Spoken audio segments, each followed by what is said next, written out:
All right. Cool.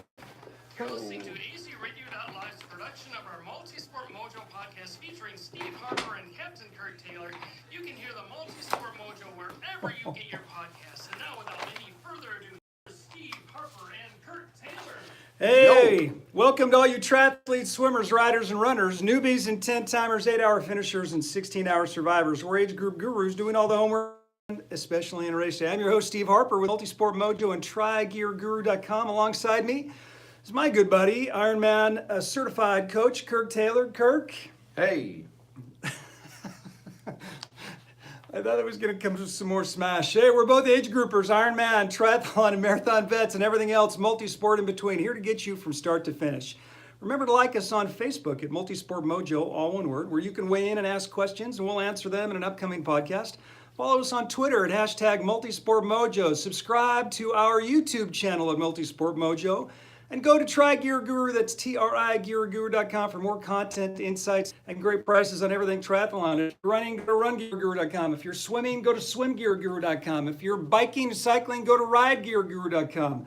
It's all there. We'd also like to thank our sponsors, Try Hard Triathlon Coaching, specializing in getting you across the finish line in your first triathlon and beyond. Contact Try Hard on their Facebook page at Try Hard Coaching. AZRadio.live, your home for independent music. We have we're in the midst, luckily we're here in Arizona, but we're in the midst of a polar vortex that has the middle of the United States wrapped up in its sweet baby chilly arms. Temperatures dropping with the wind chills down to minus 65 in parts of northern Minnesota, Chicago. It's crazy, crazy, crazy. Here, 74 degrees yesterday in sunny Scottsdale, Arizona. As we sit here in the palatial Big Mike's recording studio, Jimmy behind the glass, making sure Big Mike's runs like a top, smooth, finished, oiled machine, keeping us on 74 degrees here in Scottsdale. Yeah, the folks in Chicago are saying, bring back global warming. Whatever happened to global warming? What happened? We were talking, I was gonna look. I'll have to, I'll put it in the notes on Facebook. There's an ultra marathon, which has a bike portion to it. I'm a little sideways on this, but there's an ultra marathon. Northern Minnesota started in International Falls, right up on the border of the Canadian-Minnesota border. Started Monday morning. They were going to run it all the way through Tuesday evening. Temps dropping way into the low minus 30, I know it was 30, minus 35. Wind chill was going to take it south of there. Wow. Luckily, we don't have to deal with any of that when we're training. They have Gatorade Arizona. popsicles available on the course. They're available in the store. You in can the buy bottle. them on the shelf right now. Yeah. You threw me. I was thinking, wow, how good would a Gatorade popsicle be? I kind of lost my train of thought for a second. You know, at marathons, they have Otter Pops. Gatorade, take note. Here's how you make your next quadrillion. Gatorade popsicles. Gatorade Pops for marathons. Frozen. Right? How good would that be? Oh, Dude. And put a little caffeine in there, if you could. there you go. For the back end of the race. Right? I could do it. Coke just doesn't do it for me. But if it was a caffeinated Gatorade Otter Pop, Yeah, frozen. I'm at mile 22. I'm there. Yeah. Who wouldn't want that? Dude. Okay. Well. Okay. What an intro. We want to talk today. In our last podcast, we talked about what happens when you train a race in a polar vortex. Not really a polar vortex, but when the weather goes sideways, it's rainy, it's cold, it's windy, and this is not what I trained for, or this is not this is not the race day I wanted, or how am I going to get out and train? We talked about all that in the last podcast. This podcast, we want to talk about the heat. Now, something we're much more familiar with. Hot training days, hot. When you look at the temperatures and you say, normally you would say, an 80-degree finish, that's beautiful. On a marathon race day, you think, oh, good heavens, that's going to be a warm finish. How am I going to make it? How much am I going to drink? What am I going to wear? When is sunscreen coming? When are the cold washcloths? Do I drink Gatorade? Do I drink water? Do I bring my own stuff? And then training, how do I train? If I know my race day is going to be hot and I'm training in the heat? How do I train and acclimate myself to stay hydrated and stay fresh? It's a whole different set of issues. We live here in Arizona. We do spring races, we do summer races, we do fall races. So for those summer or fall races, we're getting up for runs at 3:30, 4 in the morning to beat the heat. Very early. Yeah. Talk about the hottest run, the hottest race, your hottest race day. What takes you back? The hottest race day in memory for you. Do you remember? Yeah, probably would have been, let's see, it would have been an Ironman Arizona when they first started doing them down here. It was in April, beginning of April. And I want to say, what year was it? 2008? Yeah, I think maybe it was 2008. It was the last April race, and it was super Before they moved hot. it to October, right? November. November. Yeah. Super hot, super windy, just absolutely devastating. It was double the normal DNF rate. It was way up there. Do you remember what the temps were? Yeah, it was in the 90s. Oh, Yeah. what were people it was thinking a going tough like day. the day tents, before? The tents were full. Everybody's getting an IV. You know, Wow. it was That's a rough. very, very hard, just really challenging day. Sunny, relentless. You know, windy out on the bike. Sunny, hot, and windy out on the bike. Yeah, I mean, it's hard to sort of conjure that up right now in my mind when it's, you know, chilly out or, you know, in the evenings Yeah, or look it's just at you, so you got a nice out jacket right on. now. Yeah, I know. My mom says I have a thyroid problem. My mom says I have One a of lot them. of problems. Yeah, Exactly. that was too easy. That was a softball. Yeah. So, hey, but I did go to the doctor yesterday. You know, my mom said, hey, you need to go to the doctor. You're 50 years old now, so you have to go to the doctor. I try to avoid There's the doctor only at one all thing you costs. go to the doctor when you're 50 years old for. That's to put your mom at ease. I think that's why you go, Okay. right? Well, I don't know, and to make your wife happy. yeah. So, Yeah. Well, so I went. but there's only one. There's one primary driver taking you to the doctor at 50 years old. Yeah. Yeah. The You can to say it. check my blood pressure, No. cholesterol, No. my cholesterol levels. Moon River. That's what my buddy would say. Doc, that's a shout out. Yeah, go get your colonoscopy when you turn 50. When you get the black 5-0 balloons, when you walk into the surprise party, it's time to schedule a Did colonoscopy. you do that, Jimmy? I'm doing one right now. So that's two softballs. That's good. We're just gonna We're keep in the teeing middle them of a up. procedure here. What you can't see in the control booth.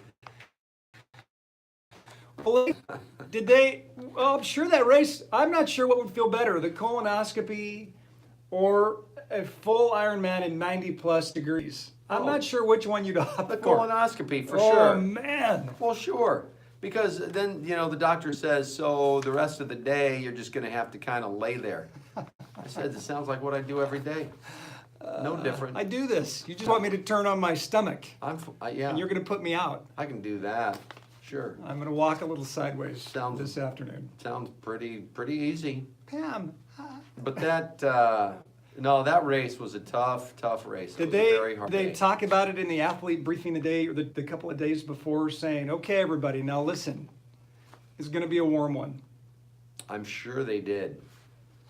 Yeah. Yes, That's the right answer. I don't think you went. they did talk about it. I don't think you went. I don't think you went because you're an Arizona guy. You're thinking, I got this. I don't know. I know what to get in for. I probably what would didn't you go. have said? What would you have said at the athlete briefing to all of the first timers that are thinking, oh no, it's gonna be 90 and I'm from Des Moines. Yeah, at that point you say, the pool at your hotel probably looks pretty good at this point. Really, You give need me to really ask yourself if you want to do this.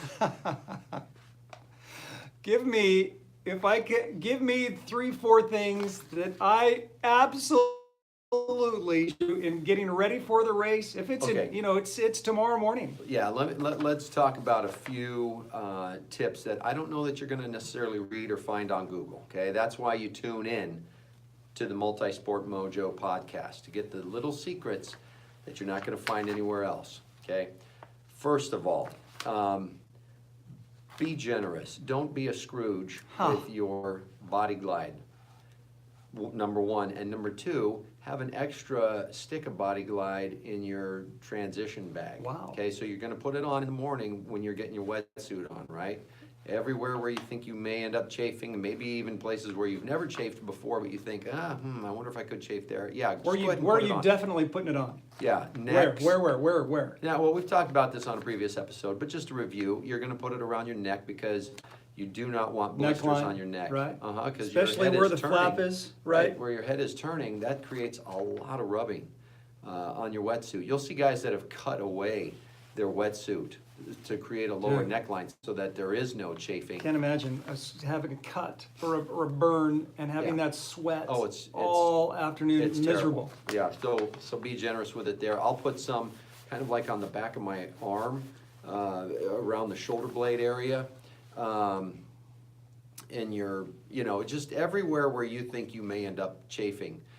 When you come out of the water, then I like to have that stick handy in the T1 bag because I'm going to put it on my feet at that point.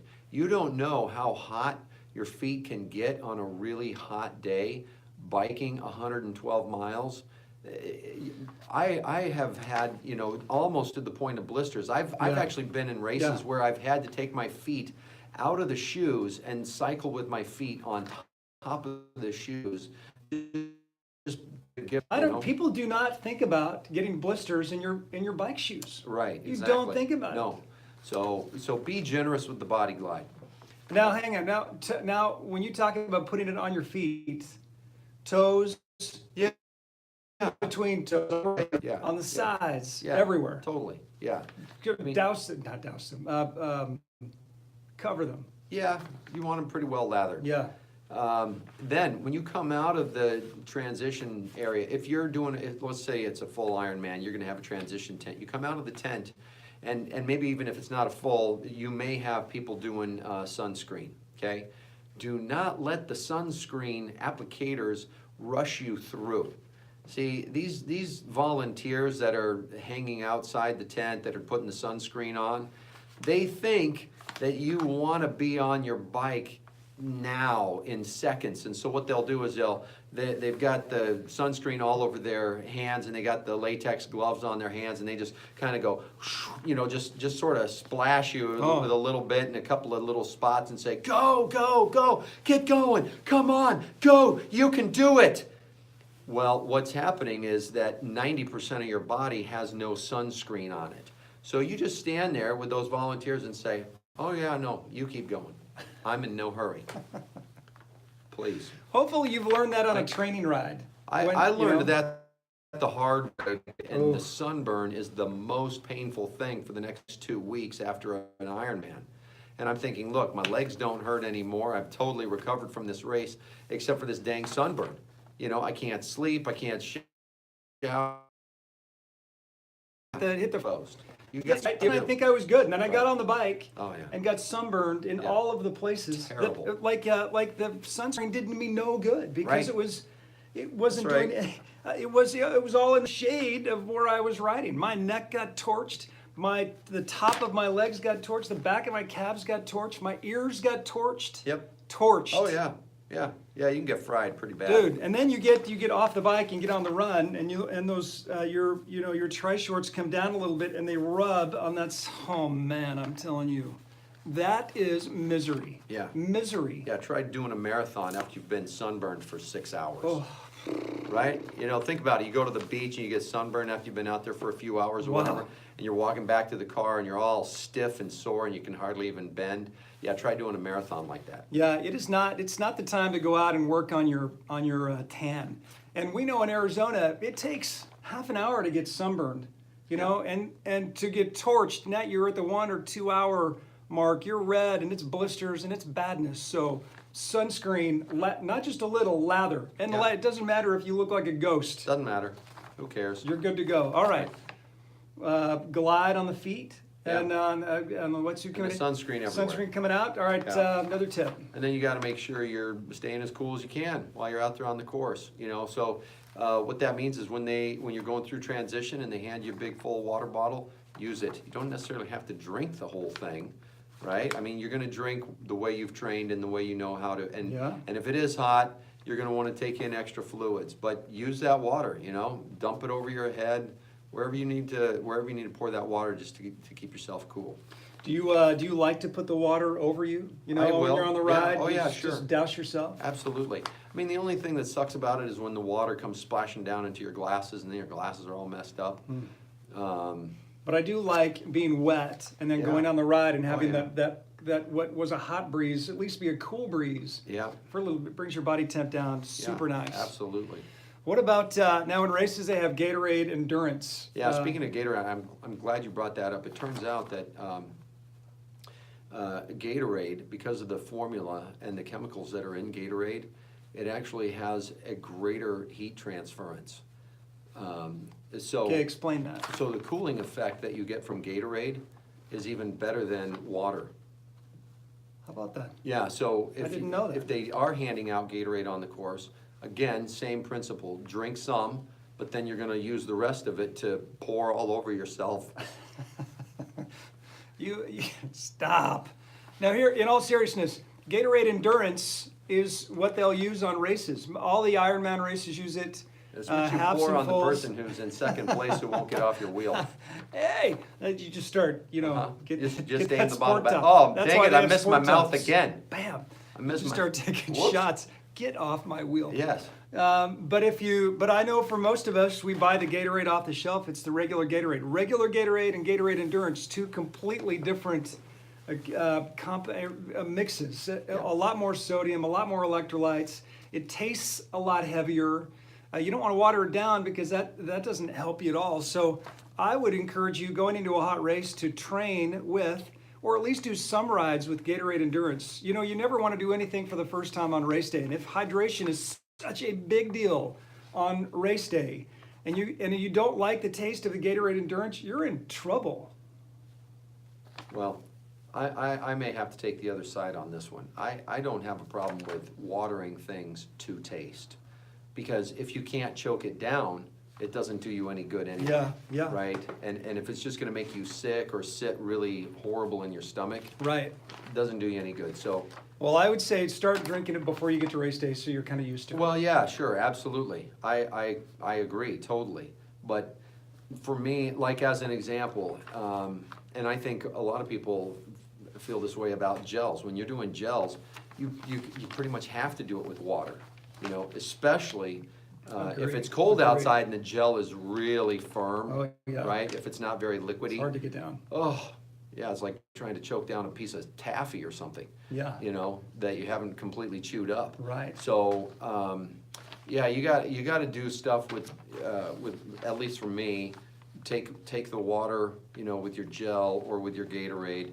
I tend to drink more water. I personally tend to get the electrolytes from capsules and things like that. Okay, like So- a hammer Uh-huh. capsule. Yeah. Yeah. Easier to put down. Is Well, that for why? me, yeah, More because I don't like concentrated? drinking a whole lot of Gatorade. Yeah. I just. Do you like drinking water on a race day? Yeah, absolutely. I'm Yeah. all about the water. Yeah. I've never really done Coke on the race. Right. Yeah, I don't know. Red Bull. Oh well, I never do that. Yeah, I did a cup of Red Bull at an Oceanside half Ironman a couple of years ago, out of desperation because it was warm and there were drinks and it was the last thing in the thing and I was boom and I got to the Red Bull and they handed me a cup. Yeah, okay, bam. And I don't like the taste of Red Bull. It's a little bitter for me or way too strong for me. Harper looks at the aid station like a open bar. He's doing shots. He's doing Red Bull shots. This is the guy, says the guy Gatorade shots. who takes goose and says, I don't, you know, gimme, and stuffs his pockets and gets to a finish. What, did you not need all those goose? No, I needed them. I need them for training. That's right. Yeah. This is free nutrition. That's why I wear a fanny pack for the race. You don't?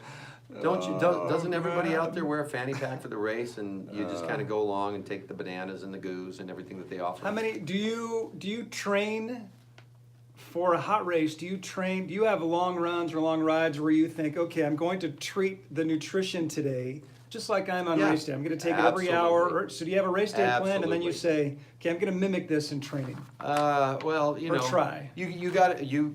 Everybody kind of has to get to a point where they've got their nutrition and their supplement plan kind of figured out, and kind of dialed in. And it's going to vary, because every run is not the same. The effort, the intensity, the temperature, the humidity. There are so many factors that, so many variables to consider that it can be really hard, but that's why you train. That's why you train. That's why you go out and you say, okay, well, that seemed to work today, or, oh, that did not really work. I think that's such a smart. I think that's another nugget that you need to pack away for training. You've got to train, just like you put miles on. You've got to figure out your nutrition before the race. It's so smart. What you said about, okay, this works, this didn't work. All right, on the next long run, I'm going to try this, and I'm going to see if you've got to have. I think too many newer triathletes, and especially first-time triathletes, because you just don't know, Right. miss this completely. And when it all goes sideways on a hot day, right? And we've seen them. We've seen the people on the side of the road trying to, everything's coming out, everything on my inside wants to be on my outside, or they're cramping, or it's just gone wrong. It's nutrition. I don't know if they, sometimes you just can't help it, Right. I mean, the pros, we see pros every year in the biggest races of the year get to some point in the race and say, yeah, my stomach just won't come back, So sometimes it can't be helped, but gosh, everything you can do ahead of race day in training to work through to get to where you feel comfortable on race day. What a confidence builder on race day. On a hot race day, the day before when everybody else is freaking out, and you think, I got my nutrition down, I got my glide planned, I've done the glide, I've got my nutrition's figured out, I know how much I'm gonna drink, I know how many goos I'm gonna take, I'm not gonna miss the sunscreen. Going into race day, you're thinking, all right, bring it on. Yeah. It's, and even in spite of all the planning, the thing at the end of it all, when you get into the race and the moment of it, that's a big part of having a good race or a good experience is the way you approach it, your attitude. Because even in spite of all the planning, you could still get, have an upset stomach or just whatever. Because let's face it, you cannot fully mimic race day during training because you've got so much more adrenaline going through your body, so you've got a different chemical composition day of the race. Do you feel the urge to go to the bathroom like 5 times before every training run? Not necessarily. Do you feel that before a race? Yes. Everybody's like, because you're nervous and you've got all this anxiety, and so you want to plan for it. You got to, and that's one of the great things about doing it a lot. So if you've done one, hey, hopefully it will get better and better because you can kind of, what to expect, and you don't necessarily have the nerves and all that stuff to deal with. And so racing over time and making it a part of your life and not just a one-off event, check off a bucket list or something. That's one of the beautiful things about triathlon or running or whatever, these sports that can really last for decades into your life, is that the more you do it and as you do it over the years, it becomes more enjoyable, It becomes just a part of your lifestyle and who you are, and Because you've got it dialed in. yeah, A lot of those questions dialed in. right, and you've had experiences where things didn't go the way you had planned. So it's kind of like, all right, well, I've been here, been done here. that, right? Been here. And I can handle this. I can work through it. I love right? that on hard race days, and when things aren't perfect, and they're never perfect. So there's some component that's going to go sideways when the weather goes, but that you can say at that moment, all right, I've been here. Yeah. I've been here. Well, think about it. That half that you did in St. George, where the weather was so awful, it was freezing cold and it was raining. Well, you may have another race where it gets cold or where it rains a little bit. Now that you've had that other experience where it was just absolutely miserable, and you're asking anybody who's willing to lend you a jacket, you've had that experience. So, that's something that you've now got tucked away, and that you can call upon if the things go a little awry in another race or another training run. It makes us better people. It makes us stronger people. Wow. We're waxing philosophical here We today. had a moment. Yeah. That's why you tune in. A Zen moment with Kirk Taylor. All right, well, we better wrap it up. Biggest, one question before we wrap up. Biggest mistake on a hot day that you've made or you've seen? Biggest mistake you've made or seen on a hot day? Taking the entire box of donuts from a spectator who was offering donuts to the athletes. And I've seen him, we're not joking here, he's done it. I went for the whole box. He's I said, done it. I'll do it. Yeah. Actually, no, I don't know that it was all that hot, but I did stop for pancakes and syrup and bacon. There was some dude out. If you're listening and you think he couldn't possibly do this, This who is would do true. this? This is actually a true story. Phoenix Marathon a couple years ago, there was a church group that was, where were they at? I want to say mile 18, 19, 20, under a something like tent, that. had a canopy. So, yeah, we... Yeah. Had like a breakfast going. Uh-huh. Yeah. Yeah, and, And we stopped to chat. we did. We were taking the race pretty casually that day. I'm not going to tell you why exactly we were so casual about the race, but suffice it to say, we Another were podcast. feeling good. We were Yeah. feeling really, really fresh at mile 20. Yeah. Like really fresh. Kind of like we'd only run about 7 miles or so, but so we were feeling about 7 mile fresh, not 20 mile fresh. Yeah. And they've got this big old breakfast that Our they're buddies didn't appreciate that. the Put pancakes 20 in. and the syrup Let's and, go! and the whole thing and the bacon, and we stopped for breakfast. They were doing it, to Well, and you're not one to pass up a free breakfast. no. So I don't know. I still felt okay after that breakfast. I don't know that was really big. No, my biggest mistake was coming out of the transition tent, what I was talking about at the very beginning. Right. Coming out of that transition tent, getting so, just jazzed to get on the bike. I got to get on the bike. Go, give me that sunscreen. Go. Okay, great. I got 2 ounces worth of sunscreen on my fingertips. Fabulous. Let's go. And then I end up sunburned for the next 3 weeks. Man.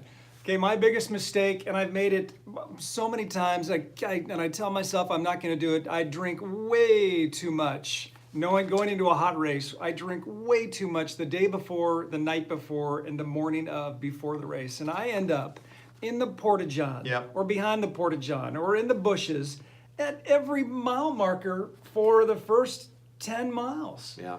At least if it's a marathon, first 10 miles. If it's in a... There's a I'm reason telling you, we call him Leaky. there have been some swims, there have been some half Ironman swims, not full because it wasn't.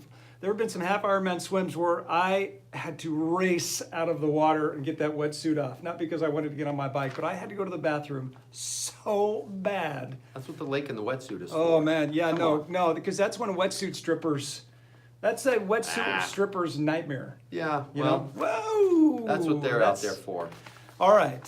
Hey, if you've got other questions, put them on the Facebook feed or the YouTube feed. We'll make sure we get to them. Remember, like us on Facebook at Multisport Mojo, all one word, where you can weigh in and ask questions, and we'll answer them in an upcoming podcast. Follow us on Twitter at #Multisport Mojo. Subscribe to our YouTube channel of Multisport Mojo. See this and all of the podcasts and videos that we have archived. Binge on a Saturday night. Go for it.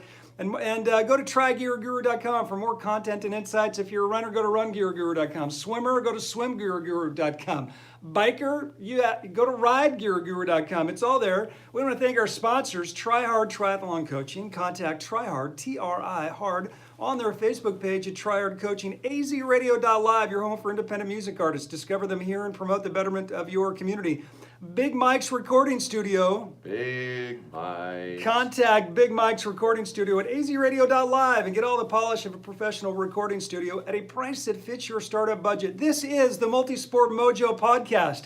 Triathlon age group gurus doing all the homework, gathering all the insights, answering all your questions to make us all faster, fitter, and fresher on multisport training and on race day. Here to help get you from start to finish. Hey, have a great one. Jimmy, thank you behind the glass. We'll see you next time.